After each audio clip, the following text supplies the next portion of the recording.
네, 오늘 함께 나누실 말씀은 느헤미야 6장입니다. 느헤미야 6장 1절부터 14절까지의 말씀입니다. 우리 함께 일어서서 한 절씩 교독하도록 하겠습니다. 느헤미야 6장 1절로 14절까지 말씀입니다. 산발락과 도비야와 아라비아 사람 게셈과 그 나머지 우리의 원수들이 내가 성벽을 건축하여 허물어진 틈을 남기지 아니하였다 함을 들었는데 그때는 내가 아직 성문에 문짝을 달지 못한 때였더라. 산발락과 게셈이 내게 사람을 보내어 이르기를 오라 우리가 어느 평지 한 촌에서 서로 만나자 하니 실상 나를 해하고자 함이었더라.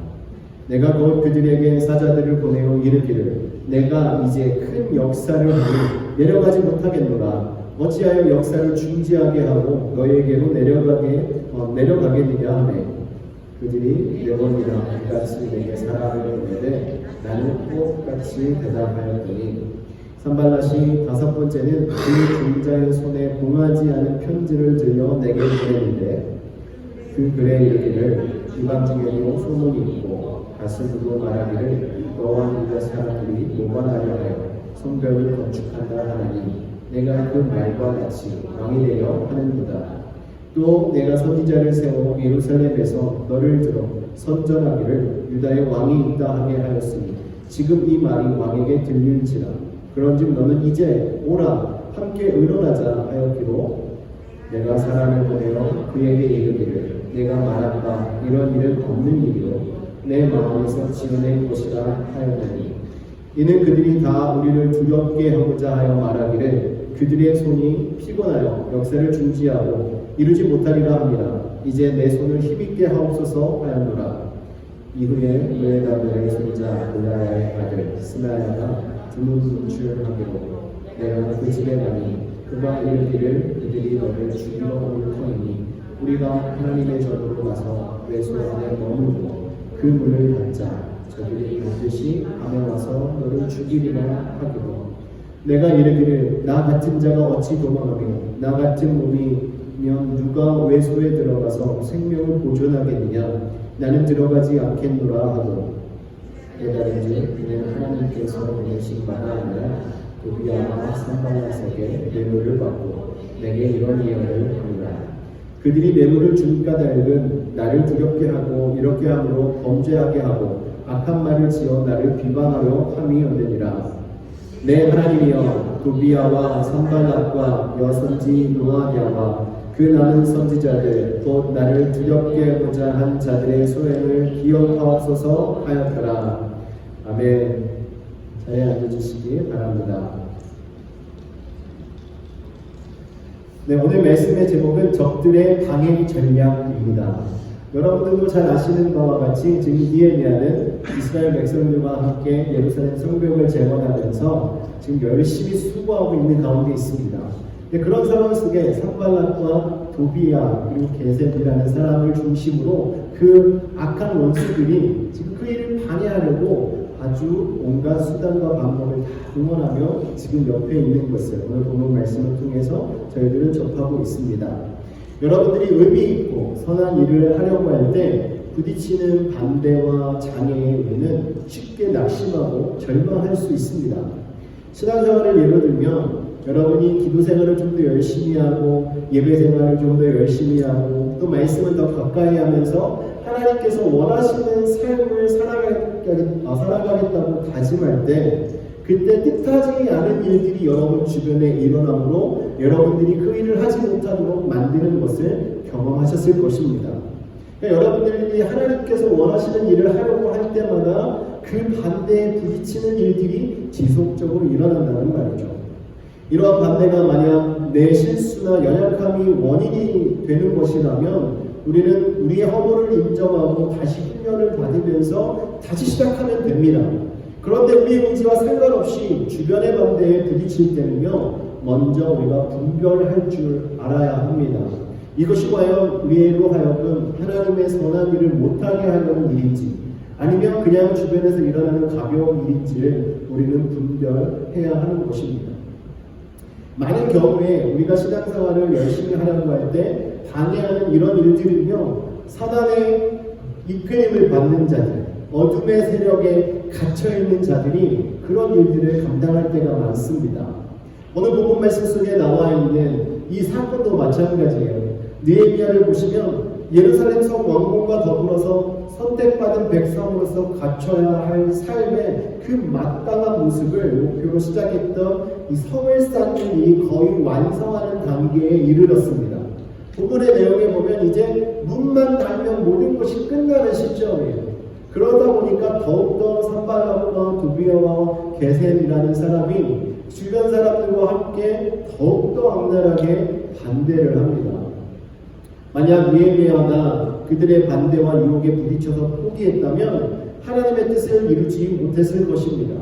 또한 이스라엘 백성들이 하나님의 백성으로 다시 일어서는 그 순간이 허물어졌을 것입니다. 하지만 느헤미야는요, 그것에 분하지 않고 하나님께서 맡겨주신 그 일을 잘 감당하면서 이스라엘 백성이 하나님 앞에 온전히 설 수 있도록 이를 이루어가는 것을 저희들에게 보여주고 있습니다. 정말 악한 영들의 이끌림받는 사람들이 교회를 방해하고 또 성도가 성도답게 살아가는 것을 방해하는 이러한 일들이 오늘날에도 비일비재하게 일어납니다. 그리고 그들의 방법은 너무나도 다양하다는 것을 우리는 잘 알고 있습니다. 여러분, 이 느헤미야 같은 경우도요, 처음에 산발락과 도비아 이 사람들이 처음 오늘과 같은 방법으로 했습니까? 처음에는 아주 비난하고 비판하고 반대하는 말들을 쏟아냈었습니다. 그러면서 아주 대적자처럼 옆에서 느헤미야를 힘들게 하고 이스라엘 백성들로 하여금 낙심하도록 만들었었습니다. 근데 그것이 통하지 않자 이제 수를 바꿨어요. 수를 바꿔서 오늘 말씀에 나오는 내용들처럼 이제 부드럽게 어떻게 보면 다가오고 있습니다. 하지만 그들의 모습 속에 담겨있는 그들의 악한 마음과 또 이스라엘 백성들과 느헤미야를 방해하려고 하는 그들의 마음을 오늘 말씀을 통해서 보면서 우리가 적들이 우리를 넘어뜨리려고 하려는 그 방법들이 무엇이 있고 그럴 때 우리는 어떻게 대적하며 승리해야 하는가를 오늘 말씀을 통해서 나누도록 하겠습니다. 첫 번째, 적들이 쓰는 전략 중에 하나는요, 음모입니다. 음모. 그들에게는 음모가 있었어요. 산발락과 도비아는 음모를 꾸며서 느헤미야의 성 쌓는 일을 중단시키려고 했습니다. 1절부터 4절까지의 내용이 여기에 해당합니다. 그러니까 성이 거의 완공되어 갈 무렵에 느헤미야에게 편지를 보내서 우리가 화친을 맺자라고 이야기를 합니다. 지금까지 우리가 반대를 하고 비난을 했지만 이제 우리가 다시 화친을 맺자, 우리 가깝게 지내자, 타협하고 지내자, 이렇게 편지를 보내고 있는 것입니다. 그래서 느헤미야에게 우리랑 화친을 맺으려면 오노평지로 내려와서 우리가 함께 대화를 하고 앞으로 우리가 어떻게 지낼지 한번 상의를 했으면 좋겠다, 이렇게 이야기를 하고 있는 것입니다. 여러분, 인간적인 생각으로 보았을 때 이러한 조건이 우리에게 오면 누가 마다하겠습니까? 그동안 우리를 반대하고 우리를 괴롭히고 우리와 반대에 서서 우리를 비난하던 사람이 내가 마음을 바꿨으니까 이제부터 우리가 함께 하자, 내가 너를 돕겠다, 이렇게 이야기하는데 어느 누가 싫어할 수 있겠습니까? 그런데요, 산발락과 도비아는 이렇게 정말 웃는 모습으로 느헤미야에게 다가오면서 그 뒤에 음모를 꾸미고 있었습니다. 여러분, 그 음모란 무엇입니까? 음모는요, 진짜 의도를 감추고 허울 좋은 내용을 앞에 내세워서 미혹하는 것입니다.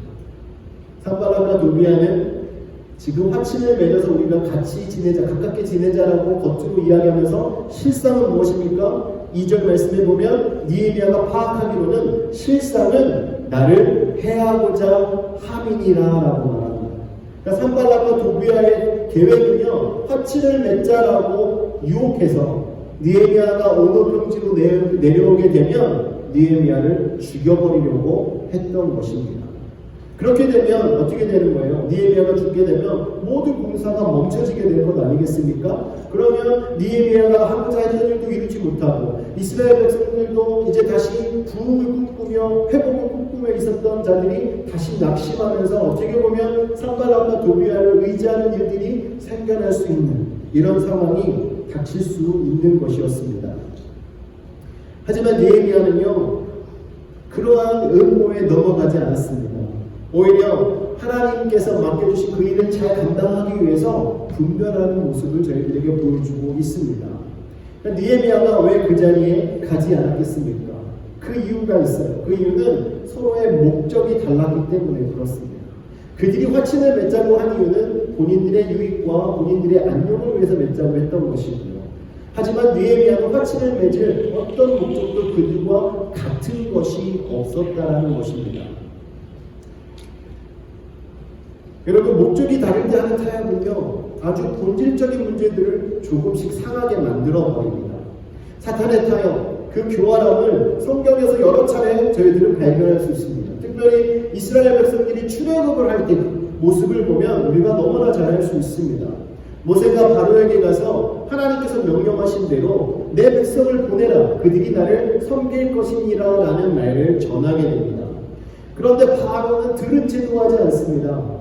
그래서 하나님께서 재앙을 내리니까 이제 파리의 재앙이 내리고 난 이후에 출애굽기 8장 28절 말씀에 보면 바로가 이르되 내가 너희를 보내리니 너희가 너희의 하나님 여호와께 광야에서 제사를 드릴 것이나 너무 멀리 가지는 말라. 그런즉 너희는 나를 위하여 간구하라 라고 타협안을 내놓습니다. 사실은 예배하기 위해서 완전히 떠나는 것을 요구했지만 바로는 완전히 가지 말고 그냥 가까운 광야에 가서 예배만 하고 돌아와라 라고 이야기를 합니다.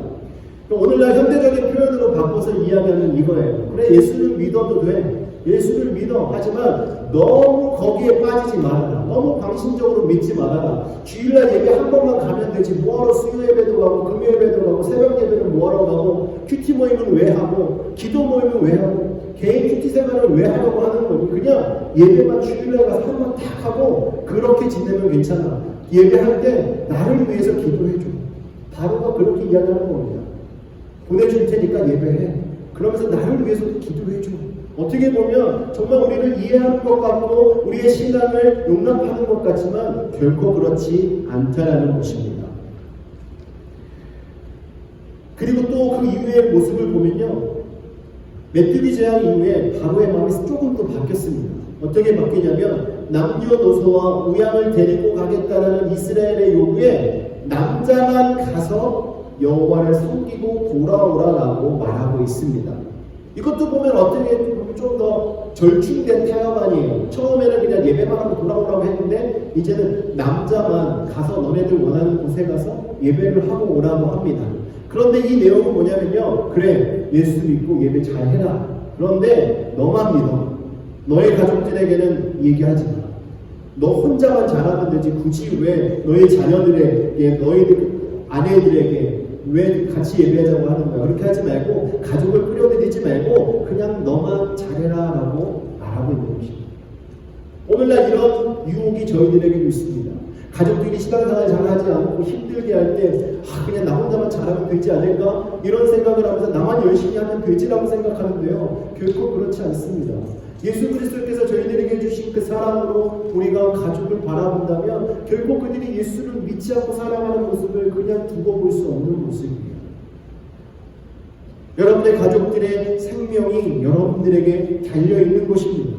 우리의 소중하고 정말 사랑스러운 가족들에게 복음을 전하지 않으면 어떻게 살아갈 수 있겠습니까?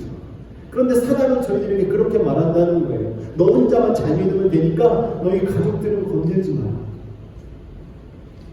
그리고 나서 출애굽기 10장 24절 말씀해 보면 또 바로의 마음이 바뀝니다. 흑암 재앙을 맞은 이후에 이렇게 바뀌었어요.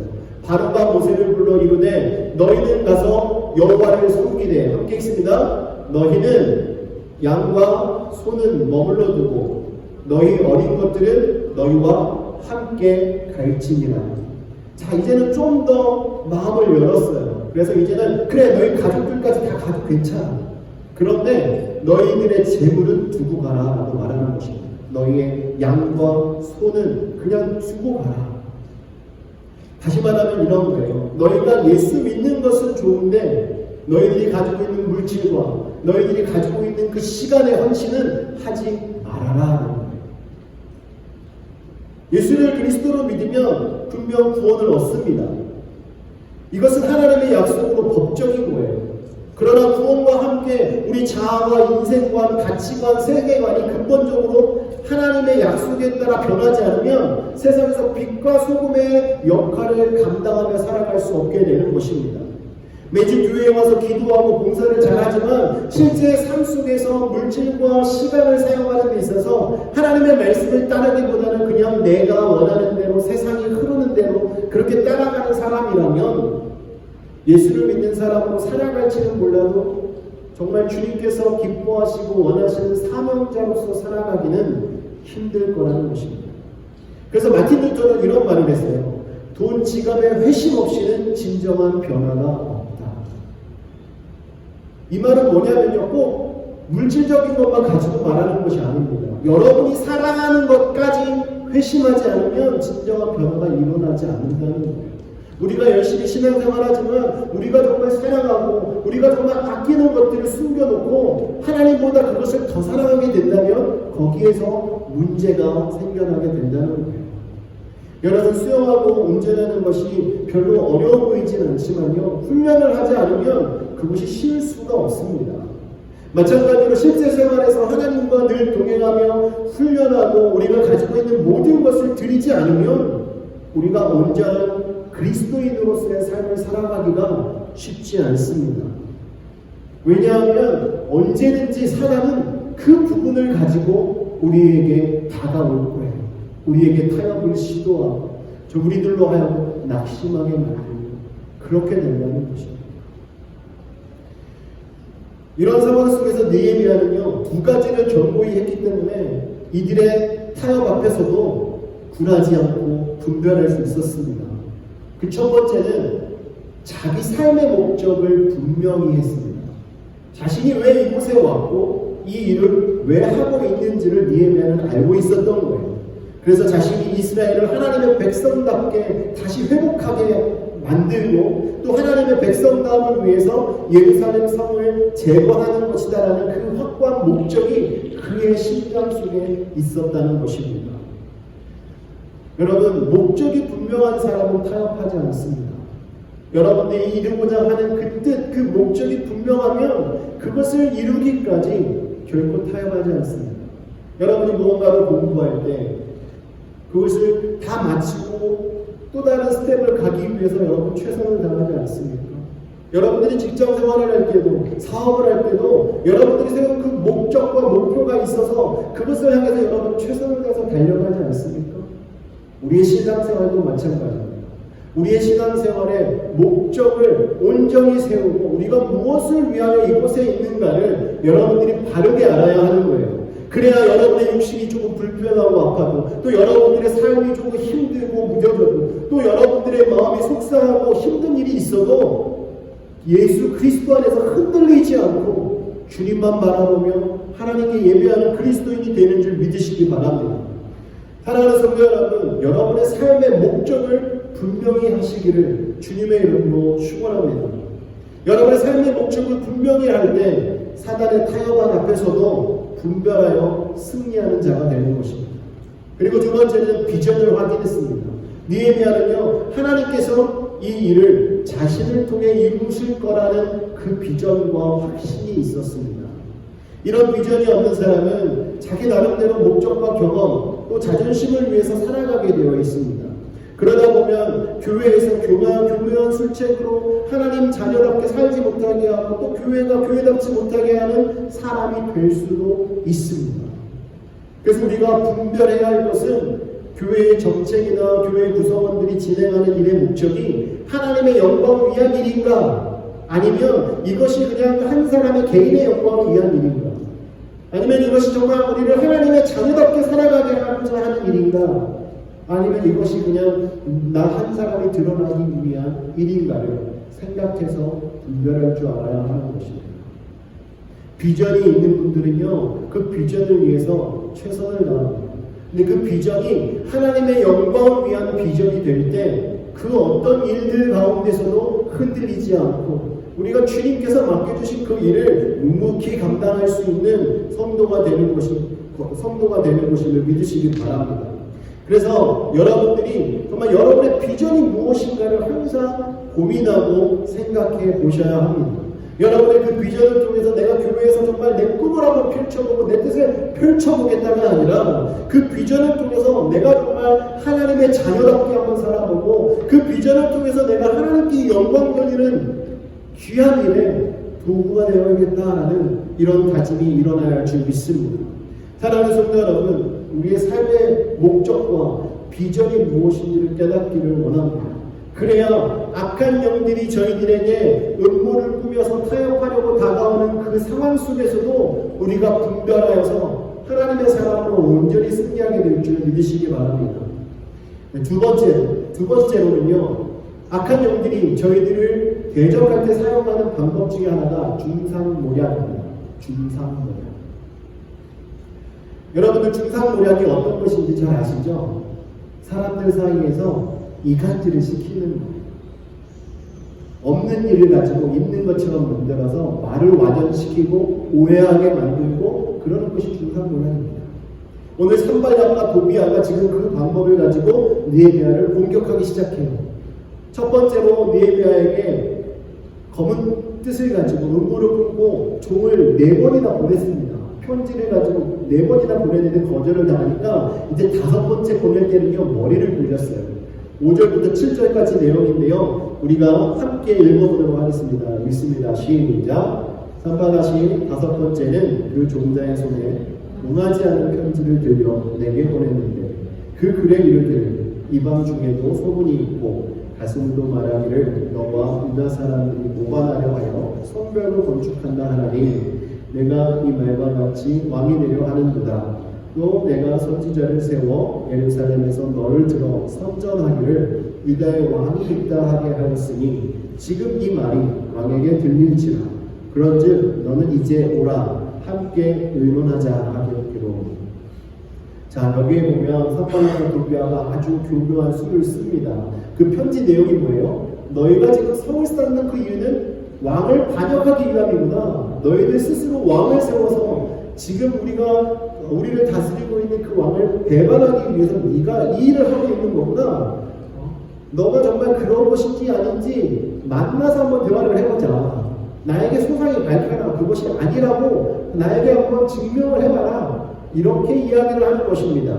그런데 그 내용을 어떻게 보내요? 편지를 봉하지 않고 보냅니다.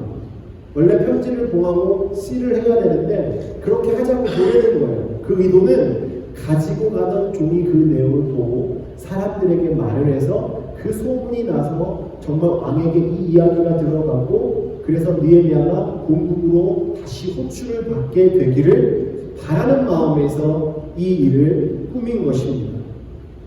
사실 만약에 이 말이 정말 왕에게까지 들려졌다면 느헤미야는 정말 호출받았을 거예요. 그리고 문초를 당했을 것입니다. 그런데 그렇게 되기 이전에 느헤미야가 정말 지혜롭게 이 일을 대처하게 되었습니다. 느헤미야가 만약에 성을 왕의 호출을 받아서 떠나가게 된다면 성을 비우게 되는 거고 그러면 모든 일이 중단되어지는 것이고요. 그러면 산발락과 도비아가 그 사이에 또 많은 회방들을 만들어 놓았을 것입니다. 정말 이 방법을 보면 정말 간사한 방법 아니겠습니까? 오늘날도 이런 일들이 참 많이 일어납니다. 어떤 분이 말 한마디를 그냥 가볍게 던져놔요.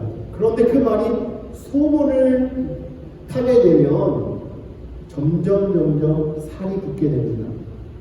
그러다 보면 의도치 않게 그 대상자는 많은 상처를 입거나 사람들로부터 지탄을 당하는 이런 일들이 우리 주변에서 일어나고 있습니다. 이것이 악한 사단의 계략이고 전략입니다. 이런 중상모략과 비방을 받으면 너무나도 억울하지 않겠습니까?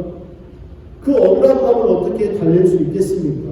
내가 이런 일을 당하려고, 내가 이런 대접을 받으려고, 내가 이런 소리를 들으려고 내가 지금 이곳에 와서 있나라는 생각이 들지 않겠습니까?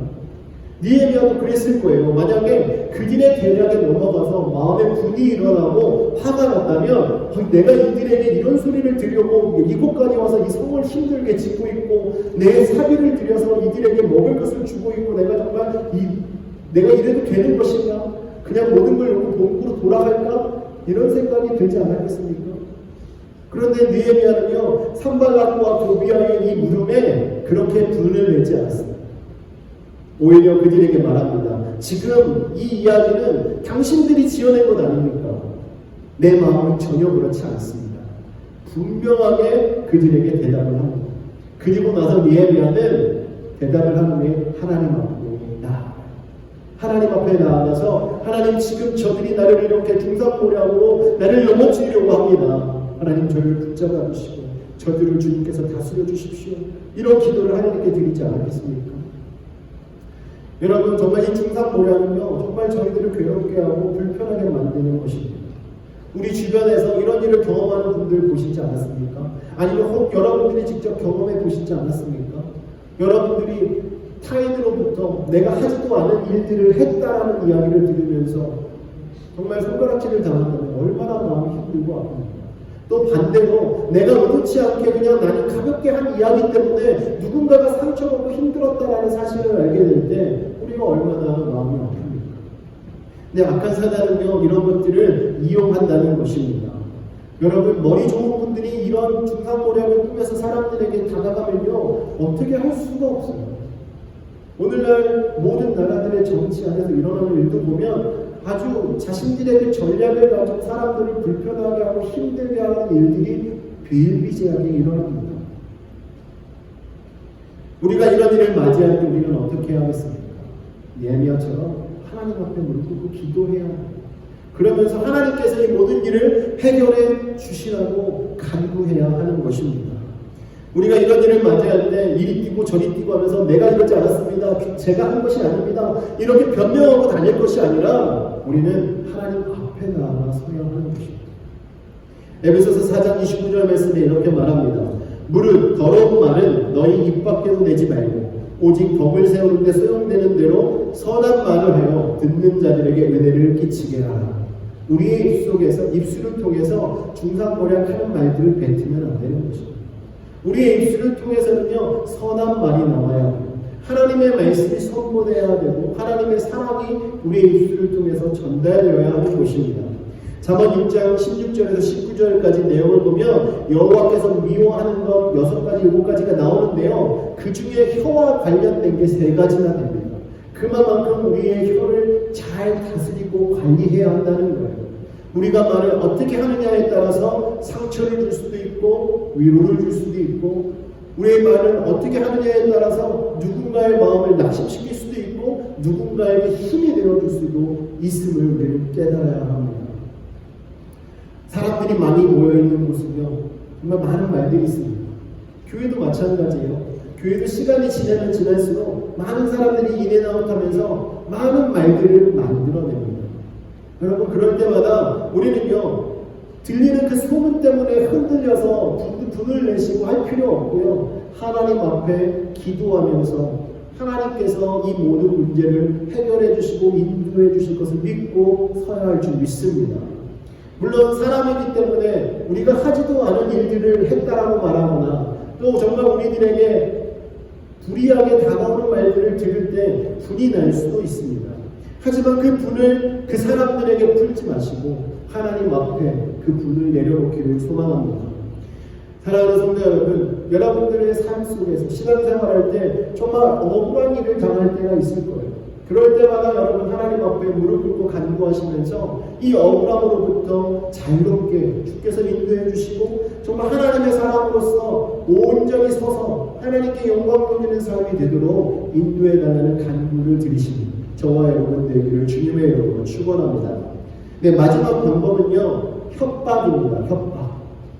산발락과 도비아, 이 게셈, 이 사람들이 처음에는 음모도 꾸몄고 중상모략도 했는데 그것이 통하지 않으니까 이제는 또 강수를 둡니다. 협박으로 공격을 합니다. 10절 이하의 내용을 보니까 종교적인 옷을 입고 협박을 해요. 그들이 직접 나서지 않고 선지자한 사람을 유혹합니다. 돈을 주고 매수하는 거죠. 그래서 거짓 예언을 하게 만들어요. 그 사람의 이름이 뭐냐면 스마야입니다. 스마야라는 사람이 느헤미야에게 이야기해요. 오늘 저들이 당신을 공격해서 죽일 수도 있습니다. 그럴 수 있으니까 나와 함께 성전 안으로 피하죠. 성전 안에 문을 걸어잡고 안에 들어와 있으면 그 안에서 나와 함께 하나님께 기도하면 당신의 목숨이 안전할 것입니다 라고 이야기를 합니다. 여러분 이 이야기를 들어보면 어때요? 정말 그럴듯하지 않습니까? 성전만큼 안전한 곳이 어디 있겠어요? 그리고 거기에 문을 걸어잡고 하나님께 기도한다면 지금 자신의 목숨의 위협을 하나님 앞에 맡기고 기도하자는데 그것보다 좋은 것이 어디 있겠습니까? 그런데요, 이것이 그들이 꿰낸 종교적인 탈을 쓴 유혹이었던 거예요. 정말 실제로 선발락과 도비아는 자객을 보내서 느헤미야를 죽일 만큼, 죽이고 싶을 만큼 미워했던 사람들입니다. 그렇기 때문에 느헤미야 입장에서 지금 스마야 선지자의 말을 듣고 성전에 들어가 피한다면 안전할 수 있을 것 같이 느껴질 수도 있어요. 그런데 느헤미야는 이미 이들의 수를 알고 있었습니다. 산발락과 도비아가 뇌물을 주고 이 스마야 사람을 매수해서 지금 일어나지 않을 일을 꾸며서 이야기하고 있음을 알고 있었습니다. 그리고 또 하나, 느헤미야가 하나님의 말씀을 통해서 분별하고 있었던 거예요. 여러분, 민수기 1장 51절 말씀에 보면 이렇게 말합니다. 성막을 운반할 때에는 레위인이 그것을 걷고 성막을 세울 때에는 레위인이 그것을 세울 것이요 외인이 가까이 오면 죽일지며. 민수기 3장 10절 말씀에도 너는 아론과 그의 아들들을 세워 제사장 직무를 행하게 하라. 외인이 가까이 하면 죽임을 당할 것이다. 그리고 민수기 18장 7절 말씀에 너와 내 아들들은 제단과 휘장안의 모든 일에 대하여 제사장의 직분을 지켜 섬기라. 내가 제사장의 직분을 너희에게 선물로 주었은즉 거기에 가까이 하는 외인은 죽임을 당할지니라. 여러분, 이 말씀의 공통적인 것은 성막 안에 외인이 가면 무조건 죽는 것입니다. 하나님께 모든 것을 맡기고 그 안에 피해서 하나님께 기도하기를 원했던 사람이라도 외인은, 제사장이 아닌 사람은 전부 다 죽임을 당하게 되는 것이 그 당시의 율법이었습니다. 만약에 느헤미야가 하나님의 말씀을 알지 못했다면 그냥 들어갔을 수도 있어요. 만약에 그렇게 되면요, 산발락과 도비아는 자객을 보내지 않고도 느헤미야를 죽일 수 있는 죄목을 만들어내는 것이었습니다. 그럼 유대법에 저촉되는 거예요. 그래서 유대인들이 직접 느헤미야를 심판할 수 있게 되는 겁니다. 또한 하나님께서 그들을 죽일 수 있게 되는 것이죠. 하지만 느헤미야는 그 안에 들어가지 않았습니다. 정말 지혜롭게 분별하게 된 것이죠. 여러분도 신앙생활 하시다 보면 여러분들을 유혹할 때 정말 종교적인 옷을 입고 여러분들을 유혹하고 다가오는 자들이 있습니다. 오늘날 많은 이단들이 그렇습니다. 하나님의 말씀을 들고 와서 여러분들에게 그럴듯하게 이야기하면서 여러분들을 미혹시키고 여러분들을 정말 악한 영들에게 사로잡히도록 이끄는 사람들이 참 많습니다. 그럴 때 여러분들에게 중요한 것은 무엇입니까? 여러분들에게 하나님의 말씀이 있어야 하는 거예요. 하나님의 말씀을 알고 계셔야 여러분들이 분별할 수 있는 것입니다. 대부분 사람들은 자신의 경험이나 상식, 또 사람들의 기준으로 분별하고 판단하려고 합니다. 하지만 그것은요, 인본주의적인 거예요. 하나님 중심의 판단을 할 수가 없습니다. 그래서 우리는 하나님의 말씀을 가까이 하며 하나님의 말씀으로 모든 것을 바라볼 수 있는 믿음의 눈이 저희들에게 필요한 것입니다. 악한 사단은 저희들에게 하나님의 자녀로 살아가지 못하도록 온갖 수단과 방법을 동원하면서 간교하게 저희들을 넘어뜨리려고 합니다. 그래서 목사가 목사답지 못하게, 성도가 성도답지 못하게, 직분자가 직분자답지 못하게 그렇게 살아가도록 끊임없이 유혹을 하고 있다는 것입니다. 만약에 그런 유혹 가운데 우리의 마음을 내어준다면 우리는 무너지는 거예요. 이때 우리는 본질적인 하나님의